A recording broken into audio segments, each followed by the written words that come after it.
ప్రతినిత్యం వేల సంఖ్యలో భక్తులు ఆ ద్వారకాధీశుణ్ణి దర్శనం చేసుకుంటారు.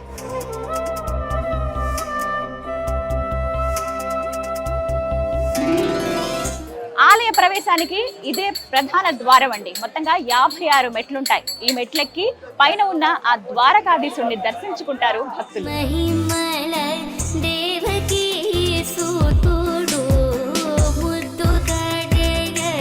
ఇక్కడ బలరామ స్వామి వారి విగ్రహం ఏర్పాటు చేశారు. ఆ స్వామి దర్శనం చేసుకోవచ్చు. అలాగే ఎదురుకుండా మనకి ఇక్కడ త్రాచులు కనిపిస్తాయి. ఇగోండి ఇలా వచ్చిన భక్తులు ఎవరైతే ఉంటారో వాళ్ళు తులాభారం వేస్తారనమాట. అందులో ప్రధానంగా వేసేటువంటి వస్తువులు ఏంటంటే బియ్యం, పంచదార, నెయ్యి, ఈ 3 కూడా తూగుతారనమాట. ఎంత బరువు ఉన్నారో అంత తూగి అది స్వామి వారికి సమర్పిస్తూ ఉంటారు. అందరికీ తెలిసిందేగా, ఎన్ని వస్తువులున్నా, వజ్ర వైడూర్యాలున్నా, మణిమకుటాలున్నా కూడా కేవలం తులసీ దళానికే తూగి తన భక్తుల పైన ఎంత ప్రేమ ఆయన చూపిస్తాడనేది ఆయన నిరూపించాడు. జై శ్రీకృష్ణ.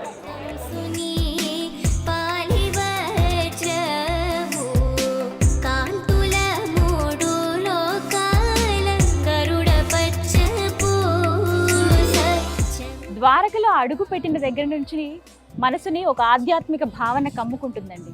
నాకైతే ఏవేవో గుర్తొస్తూ ఉన్నాయి. ఆ శ్రీకృష్ణ పరమాత్ముడు ఇక్కడ పరిపాలించింది ఒక రాజుగా ఈ ప్రాంతంలోనే కదా.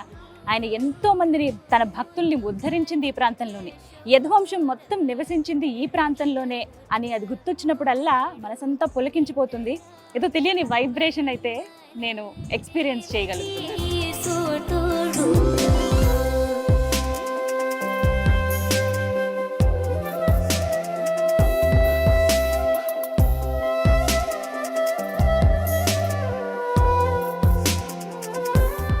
అయితే ఆ ద్వారక సముద్రంలో మునిగిపోయింది, కానీ కొన్ని సాక్ష్యాలను మాత్రం సజీవంగా గురుతుగా వదిలివేసింది.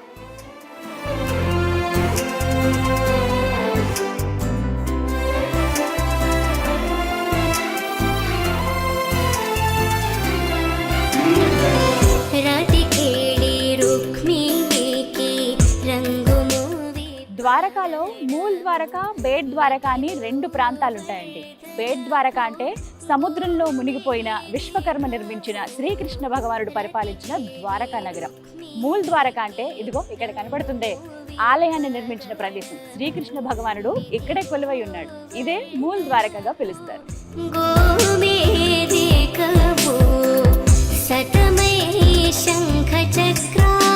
శ్రీకృష్ణుడి నిర్యాణం తర్వాత ద్వారకా నగరం పూర్తిగా సముద్రంలో మునిగిపోయింది.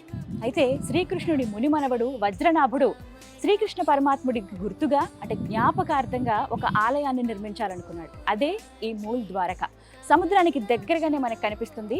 గోమతి నది తీరంలోనే ఉంటుంది.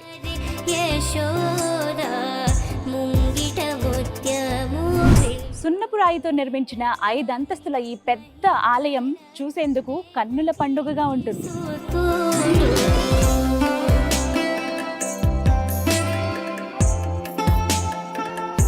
ఈ ఆలయ మార్గాల పేర్ల వెనక మర్మం ఏంటో తెలుసా?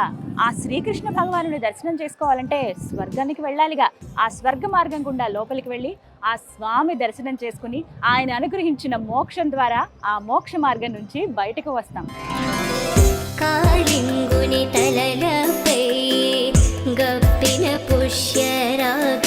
ఆలయ శిఖరం పైన 15 అడుగుల ధ్వజం మనకి దర్శనమిస్తుంది. ఆ ధ్వజానికి ఎప్పుడూ ఒక జెండా కనిపిస్తూనే ఉంటుంది. ప్రత్యేకించి ఆ జెండాని రోజుకి 6 సార్లు మారుస్తారు.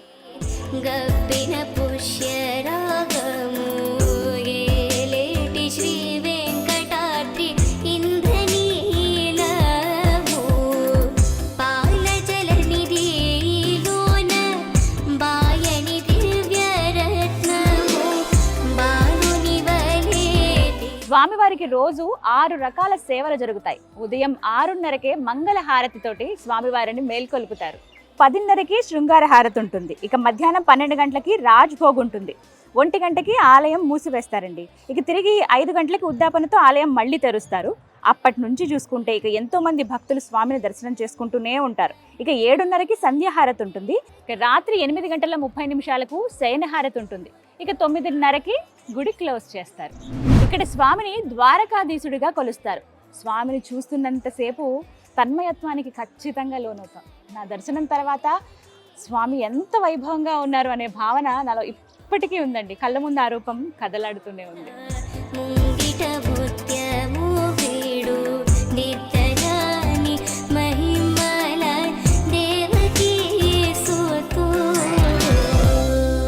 ద్వారక ప్రధాన ఆలయం చుట్టూ ఎన్నో ఉపాలయాలు దర్శనమిస్తాయండి. అందులో ప్రధానంగా దేవకి వసుదేవుల ఆలయాలు, బలరాముడు, రేవతి అమ్మవారి ఆలయం, అలాగే రుక్మిణి, సత్యభామ, జాంబవతి ఆలయాలు మనకి దర్శనమిస్తాయి.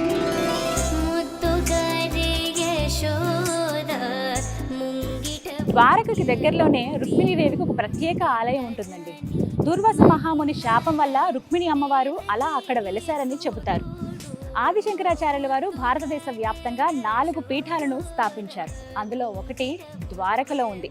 ద్వారక ప్రధాన ఆలయం ఏదైతే ఉందో శ్రీకృష్ణ భగవానుడిది, ఆలయం వెనుక భాగంలోనే మనకి శారదా పీఠం శ్రీ ఆదిశంకరాచార్యుల వారిదని రాసి ఉంటుంది. లోపలికి వెళ్ళి కాసేపు ధ్యానం చేసుకోవచ్చు. ద్వారకాధీష్ ఆలయానికి 34 కిలోమీటర్ల దూరంలో బేట్ ద్వారక అనే ప్రాంతం ఉంటుందండి. ఏదైతే విశ్వకర్మ ఒక నగరాన్ని నిర్మించారో, శ్రీకృష్ణ భగవానుడు పరిపాలించాడో అదే ద్వారకా నగరం. అది సముద్రంలో మునిగిపోయిందని అందరికీ తెలిసిన విషయమే. అయితే కొన్ని శాటిలైట్ దృశ్యాల ద్వారా మనకి తెలిసింది అక్కడ ఇప్పటికీ ఆ నగరం ఆనవాళ్లు ఉన్నాయని. అలా ఎవరైతే ఆసక్తి ఉంటుందో, చూడాలని కోరుకుంటారో వారిని ప్రత్యేకంగా అక్కడికి తీసుకువెళ్తారు. అక్కడికి వెళ్ళి సముద్రంలో స్కూబా డైవింగ్ ద్వారా ఆ ప్రాంతాన్ని తిలకించవచ్చు. అయితే ఇంకా కొద్ది రోజుల సమయం ఉంది దీనికి. దీపావళి తర్వాత ప్రతి ఒక్కరికి కూడా వీక్షించేటువంటి అవకాశం కల్పిస్తుంది.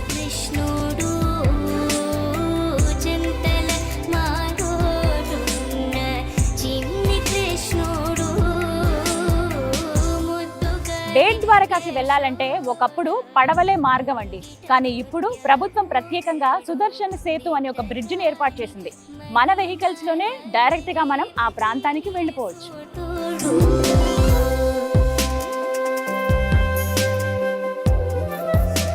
కంసుడిని సంహరించిన తర్వాత కంసుడి మామైన జరాసంధుడు శ్రీకృష్ణుడి పైన కోపంతో 17 సార్లు మధుర పైన దండెత్తాడు. దానివల్ల ఎంతో మంది యాదవ సైన్యాన్ని కోల్పోయారు. అప్పుడు శ్రీకృష్ణ భగవానుడు విశ్వకర్మకు అద్భుతమైన నగరాన్ని ఏర్పాటు చేయమని చెప్పాడు. అలా ద్వారక ఆవిర్భావం జరిగింది.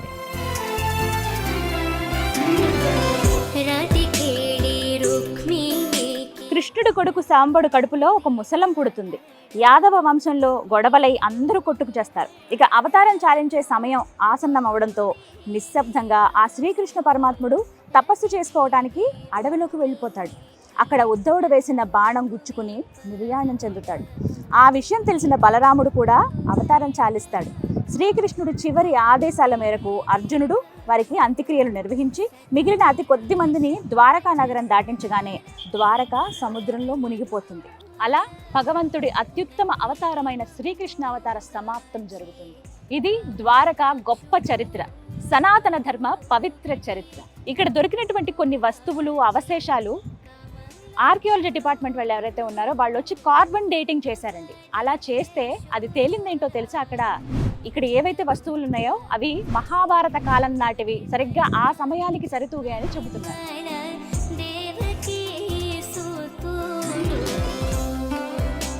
సముద్రంలో మునిగిపోయిన ద్వారకా నగరాన్ని వీక్షించేందుకు ప్రభుత్వం వారు సబ్మరైన్ సేవలను తీసుకొస్తున్నారు. ఆసక్తి ఉన్నవారు వెళ్ళి ఆ నగరాన్ని వీక్షించవచ్చు. అయితే మరికొన్ని రోజుల సమయం పడుతుంది.